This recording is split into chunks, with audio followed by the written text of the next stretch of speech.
Ngikhumbula kahle we are around 1200 Okay. nakongcono but kwathiwa nakuthiwa disqualified ngabulala kasakhona imela lukheqe kwasala lidlanzana ngabona belapho 200 labaningi bahamba bathi besitele lo muntu ngabona lapho ukuthi lesive siyangithanda lesive siyakholelwa ke ngathatha amavoti ayale kubo 2.8 lamathola ngaba number 1 wangilandzela wathola 900 labanye ke basebeda ngabo 500 abanye ke bagcina bathola ngo 15 ngo 5 yes ngifuna ubendani labantu ngachubeka kakhulu ubendani labantu ngoba lokusho ukuthi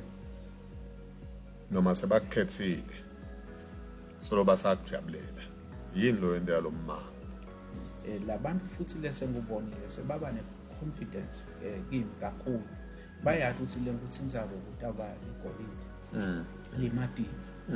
lona le ngafana ukuthi litiko kungathiwa ngagogo kahulumende because onke lamatiko kuze aperforme kahle ahamba uthepha into public service ukuthi ke tindlu setitonke la kune uhouse ekhona ama civil servants level 2.7 2.8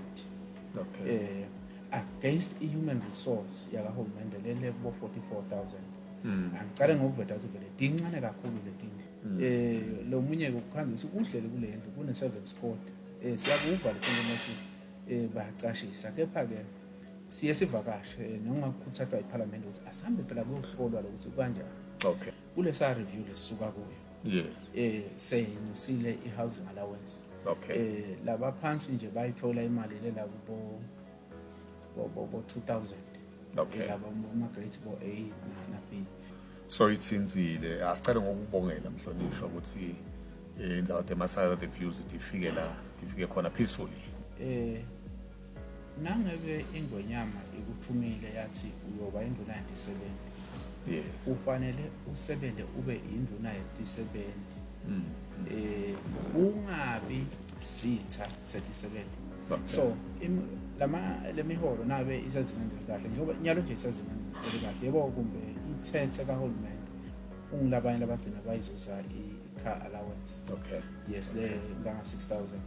okay labayitholako yahluka ngalo primary high and high school yafana okay tholako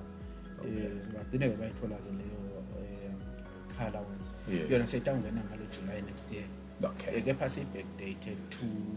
October okay because lama allowances wona kabiyeli lebo April okay aqala ngoba sicale kuvumelana ngabantu ngalo October